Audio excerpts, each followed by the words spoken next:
Hello, everybody, and welcome back to another video. Today, I'm going to be doing an analysis of the 2024 RCP map. I'll hide this right now. This is the RCP. Real Clear Politics is the website. You can see the link if you wanted to check it out if you don't know of it. Real Clear Politics is one of the few major pre-election analysis websites that comes out with predictions and analysis based on polling data as to who will win the election, in this case, the 2024 election.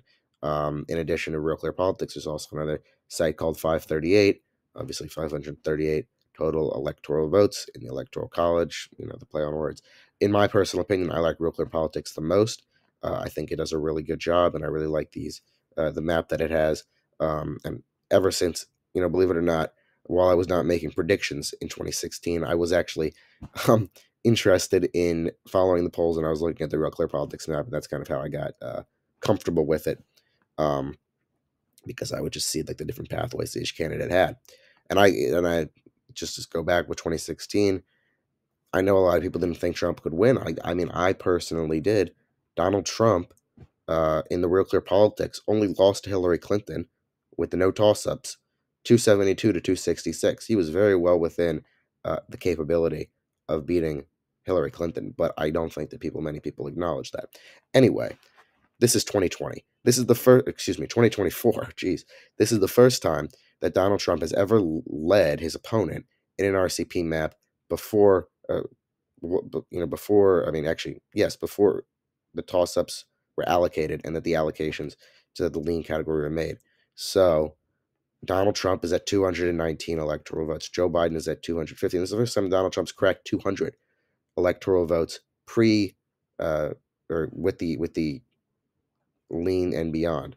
I believe that Joe Biden is at the exact same number that he was back in 2020. Hillary Clinton was at about, I think, the low 200s as well. And Donald Trump was in about 160 back in 2016 and about 120 back in 2020. So when you look at the toss-ups and when you look at this map, you can see that there has been a significant decrease, I guess you could say, in the number of toss-ups that there are going to be this election cycle. I know you can already notice some things about this map, but the number of toss-up states compared to 2020 has narrowed down pretty substantially. I could already point out at least 5 states or districts that were considered toss-ups in 2020 that are no longer considered toss-ups. And now what I would say is that the real concern for President Biden is that every single one of those previous toss-up states in 2020 are now considered lean or likely Trump by pretty considerable margins. In addition, all of the toss-up states that you can see on your screen, Donald Trump is leading in except for one single state. Back in 2020, it's completely different. But let's start off with the state of Iowa, which is now a likely Trump state. It was a toss-up state. Historically, it was a toss-up state in 2020, even if Trump ended up winning it by such a margin. A toss-up state in 2016, in 2012, in 2008, going back pretty far, a few elections at least. Now it has shifted over to the likely category. That is pretty thanks to Donald Trump and his populism and his tariffs and what he's advocated for. He renegotiated the Trans-Pacific Partnership with the USMCA. He has a lot of support among these Midwestern people and people in the Rust Belt, which is why he performs so much better than the average Republican in the Rust Belt, compared to Mitt Romney and John McCain especially. But let's start off with Iowa because I said that. So if you follow the channel closely, I made a poll in my community tab that Donald Trump, I said, do you think that Donald Trump is going to win Iowa by 15 points or more? Now you may think, wow, that is a bit of an exaggeration. 15 points, Trump has won Iowa by 8 points maybe, but not 15. That's a 7-point swing in the state. The reason I said that is because the Des Moines Register came out with a poll in late February that had Donald Trump up 15 points. The Des Moines Register is the most accurate pollster in the history of Iowa. When we go back to 2020 and we look at the polls in 2020, the spread was Trump up 2. Trump ended up outperforming that by 6 points. That is outside the margin of error. Final poll had Biden up 1. Now, it's a Democrat pollster, but who cares? All the polls were showing it being a close race. Trump up 2, Trump up 1. The Des Moines Register poll, Trump up 7 points. That's the only poll out of all of those polls that had Trump winning within the margin of error of what he actually won in 2020 by 8.2%.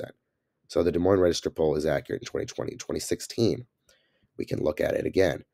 RCP average, Trump up 3. Des Moines Register, Trump up 7, won by 9.5. Within the margin of error, closest to any other poll. Previous polls, Trump up 3, Hillary Clinton up 1 point in Iowa. I mean, how inaccurate could you be? So, going back all the way, to September, it was pretty close beside the Des Moines Register, which got it pretty accurate. You can even say, I think we have polls going to 2012. Yes. In 2012, Obama up 5, he won by 5.8. That's the closest poll out of all of them, I guess, beside this one, the NBC poll. So the Des Moines Register historically is the most accurate pollster in the state of Iowa. It has Donald Trump winning this election by 15 points. Now, obviously, we don't know what the poll will be in 8 months, but that's what it has right now. That is a 7-point national swing because Donald Trump won it in 2020 by 8 points.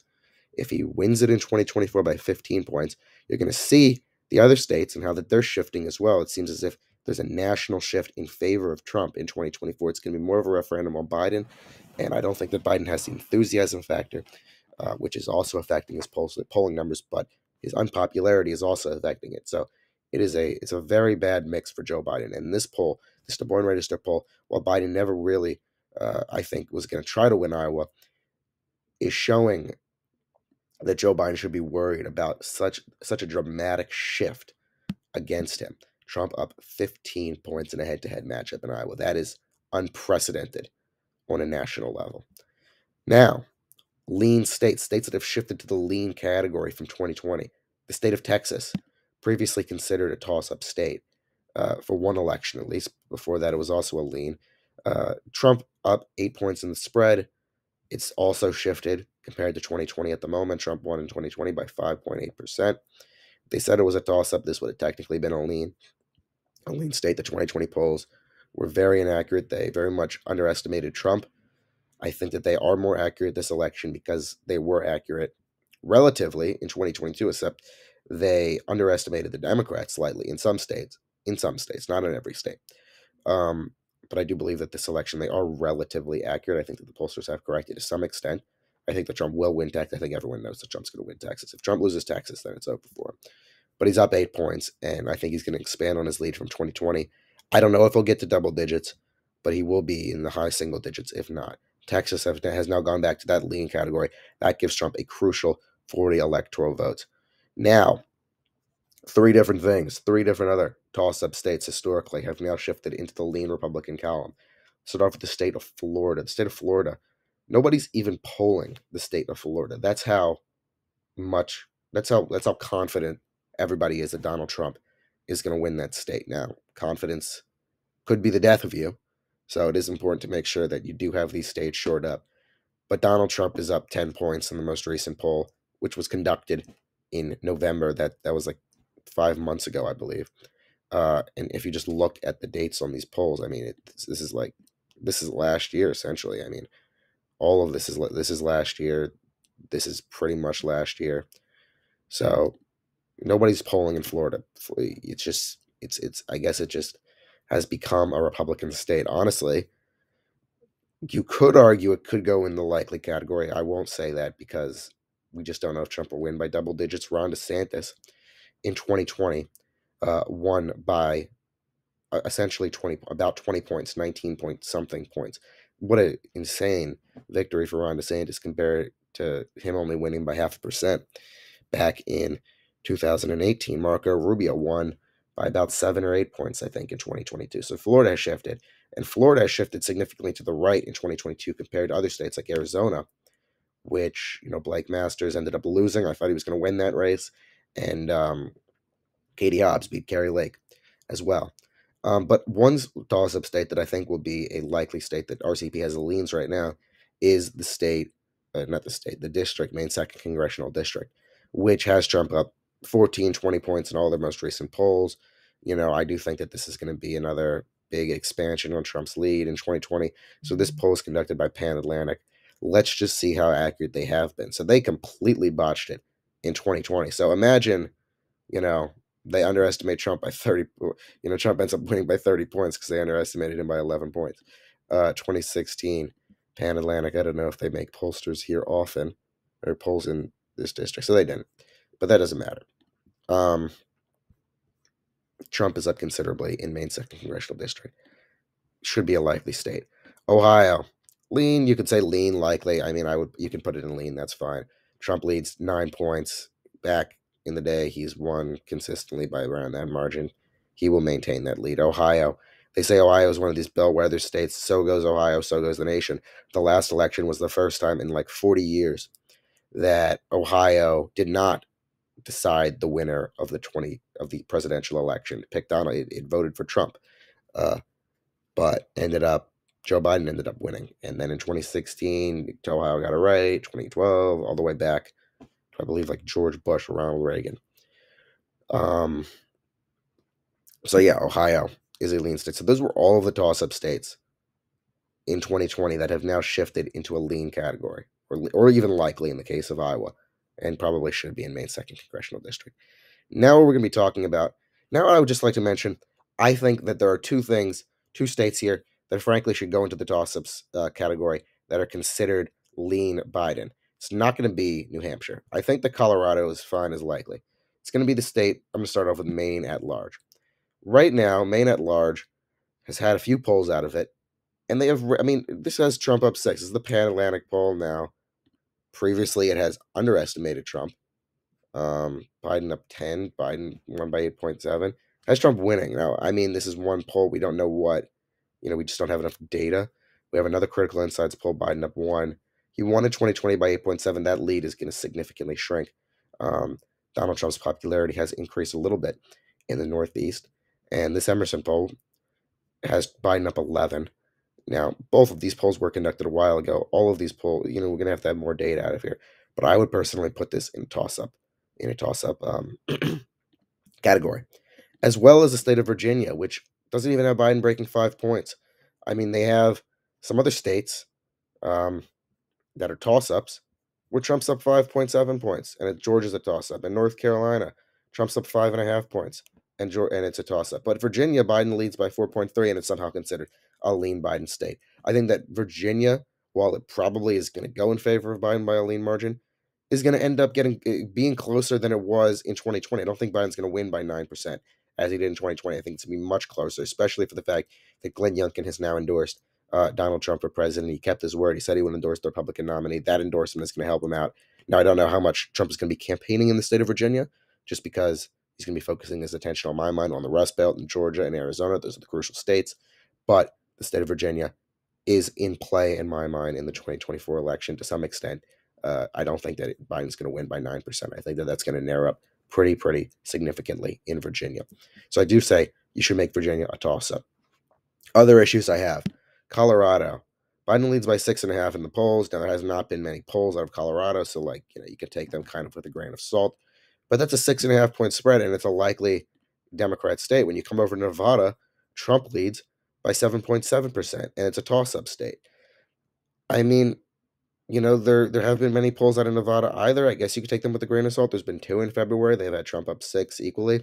And then the New York Times had a poll a while ago with Trump up 11. But at the moment, Donald Trump seems to be doing extraordinarily well. I don't know why this one's counted, but these, I guess. I don't know. Anyway, the Bloomberg poll had Trump up 8 anyway. And then, yes, these are all the Bloomberg. I guess why would they count? I'm not even going to try and understand what they do and why they count what they do. Anyway, the spread is 7.7. So it is just a bit weird. Of course, Arizona, Trump leads by more than 5. Then Virginia, Biden led by 4.3. Let's take a look at the Rust Belt. Or we can just take a look at historical accuracies of the polls. So I think everyone pretty much agrees that Trump is going to win North Carolina. I don't really think Biden has much of a shot there. It's a bit of a long shot. I mean, if he was going to expand on his lead from 2020, that would frankly be like the only state that he could win. I don't see him winning Ohio or Iowa or, just anything else beside North Carolina. But North Carolina, Trump leads 5.5 points. When we look at the 2020 final results, underestimated Trump in the poll slightly. Emerson had it at a tie within the margin of error. The most recent Emerson poll had Trump up 3 points. So a shift, a significant shift, 3 point shift. And while Emerson had it at a tie, it underestimated Trump by a point.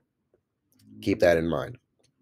So, and that shows that the polls are relatively accurate. It shows that, it is all within the margin of error, within plus or minus 3.5 points, essentially. If it's correct, if the spread is Trump plus 5.5, he wins North Carolina at least by 2 points. With Georgia, you get the same thing. Trump's up 5.7. Georgia is the most likely state to flip back in 2024. Biden won it by an incredibly small margin in 2020. I think it was even 0.2 when it came down to the final margin. Just polling shows that Trump is just surging in Georgia. He's now got the endorsement of Brian Kemp, who has a 68% approval in the state of Georgia. Previously, him and Brian Kemp had some pretty significant disagreements in 2020, and didn't seem like they were on the same page, on the right track about things. But it seems as if things have worked out now that Kemp has endorsed Donald Trump for president. So, I do think at the end of the day, Donald Trump has the best shot out of all these toss-up states, and all of those states beside North Carolina went Biden, of flipping Georgia. As well, Donald Trump has picked up the endorsement of Chris Sununu. I think he'll get the endorsement of Nikki Haley after, who the hell knows, maybe she'll go to Mar-a-Lago and negotiate some sort of position in Trump's cabinet. But, regardless, I do think he'll end up getting that endorsement. Although I don't really think it even matters that much at the end of the day. Nikki Haley's campaign was kind of run by very, I would just say, independents and some Democrats, to be completely honest. Anyway, let's just take a look at the Rust Belt, and then I'll probably end the video because it's been going on a while. Biden up 3 points in the state of Minnesota. He won Minnesota by 7.2 in 2020. He's not going to win by that much, especially considering the fact that Muslim support for Joe Biden has decreased substantially from 2020 because of Joe Biden's stance on Israel and supplying Israel with weapons and whatnot.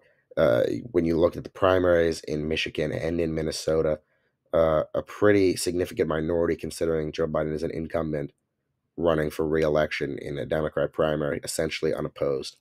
One of them, I think it was in Minnesota, it got about 19% of the primary vote that went undecided. Now, I can't imagine that all of those people are going to turn around and vote Biden in 2024. And even if some of them break off, Biden's lead shrinks significantly. And who even knows, Trump could pick it up if it ends up being a very good night for Trump. But Biden at the moment leads by 3 points in the state of Minnesota. In Wisconsin, Trump leads by a point. Previously, the polling data in Wisconsin has been so off. It's hard to judge, what even is going on in Wisconsin. Biden in 2020 led by 6.7. It was underestimated Trump by 6 points. Similar thing in 2016, 6.5 Hillary led by, and then Trump ended up winning it by 0.7. So Wisconsin is very hard to judge. But if the polling inaccuracies continue, then Trump would win Wisconsin by 7 points. I don't think that is the case. I think that Trump is probably up in Wisconsin about 1 to 2 to 3 points. This is probably more accurate polling. I think that the polls is somewhat corrected from 2020, but there is no accurate poll in Wisconsin that you can even judge from, beside Trafalgar from 2020, which obviously people don't like Trafalgar. Some people love Trafalgar, but it's just hard to judge the accuracy of these polls. Going over to Michigan, you can see the effect of the Muslim voters. Michigan previously has been more Democratic than Wisconsin or Pennsylvania, but at the moment, Donald Trump is doing the best out of any of the Rust Belt states in the state of Michigan, simply because of the Muslim community just not putting their support behind Joe Biden. And you can see that in the polls reflected. Trump up 3.6 in the spread. Now, the Detroit News had Trump up 8 points in Michigan. I don't know if that'll happen, but he could end up winning Michigan by a point or two. He could actually, get in the single digits, not get less than 1%. Previously, you have Detroit News. I wonder if they made a poll in 2020 discussing this. I guess they did not. But regardless, Michigan, that's a 5-point swing in the state of Michigan. That kind of reflects what we're seeing nationally. Georgia, Trump up 5.5. Biden won by 0.3. That's a 5-point swing. Arizona, Trump up 5.5 in the polls. Biden won by 0.3. It's a 5-point swing, essentially.